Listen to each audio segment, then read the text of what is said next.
And now, Effective Communication with Phil Zeller, CEO, Dale Carnegie, Southwest Michigan. So there I was this past week in my car, and my car's talking at me. It's telling me, hey, buddy, you got to change the oil. You got to change the oil. And every time I start up my car, it's telling me, you got to change the oil.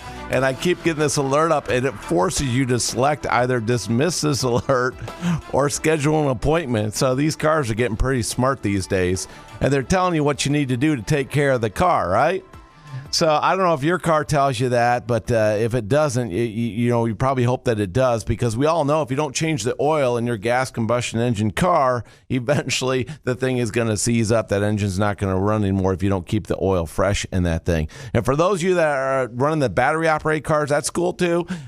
And you have voltage regulators, and you got to make sure you got clean energy going into that car, because if you have too much energy going in and that's not clean energy, it could blow your batteries too, right? So these are all the things you think about with your automobile to make sure it is tuned up and it's in shape and it does what it needs to do to get you where you need to go, right?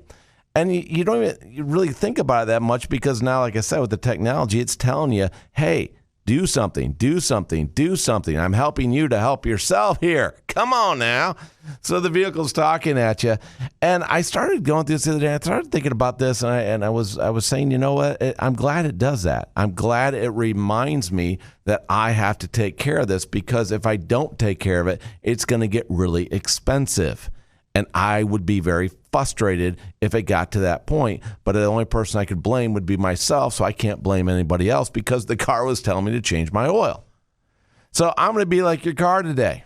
I'm going to ask you a question. When's the last time you took care of yourself? When's the last time that you made an investment in yourself to make sure that you were fresh, that you were on your game, that your thoughts were pure, and that things were going well?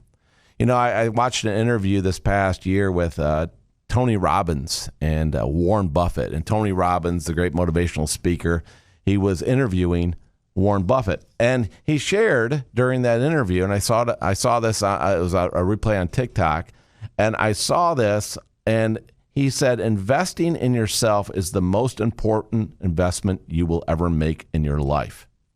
He said that. Warren Buffett said that to Tony Robbins, and Tony Robbins said, I agree. And they had a conversation about this. And you would think Warren Buffett would be talking about all of the financial investments, right? Being the guru that he is of finance.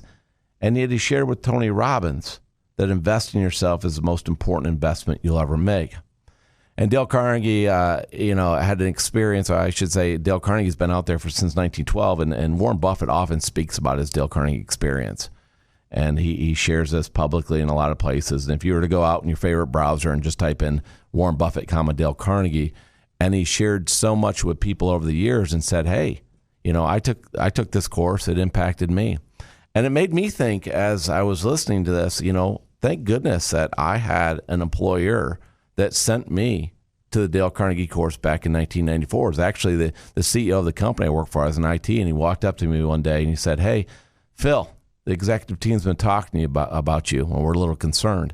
And I said, that's not good. It's not concerned when the boss says he's a little concerned about you, right? And I'm like, okay, what's going on?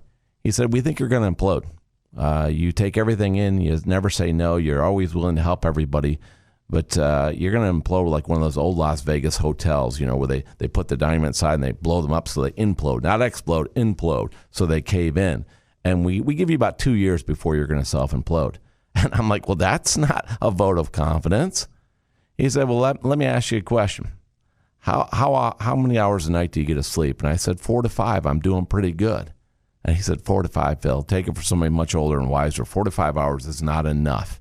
Not for how hard you're working and what you're doing. You need more sleep. You need to grab more control in your life. So we're going to make the investment in you to go to Dale Carnegie and learn how to take control of your life. And I looked at him and I stopped and I thought, here's a person making a recommendation to me. And of course, my instinct was like a lot of you and other people out there. Well, I don't have time. I don't have time to do that. I'm a full-time student. I work full-time in IT. I'm working 60 hours a week, plus going to school full-time. I don't have time to take another class. And he said, Phil, you got to grab control. And I looked at him and said, you know what? That makes sense. You're right. Sign me up. And I took the Dale Carnegie course, and it changed my life. It taught me to grab control of my life. So my challenge for you is just like your car is speaking to you. Hopefully I'm speaking to you today, and you're going to invest in yourself to put yourself in a better state of mind, a better position, because you deserve it, your family deserves it, and you deserve a better life by being proactive and doing what you can to build yourself up, not tear yourself down. I believe in you. Now go make it happen.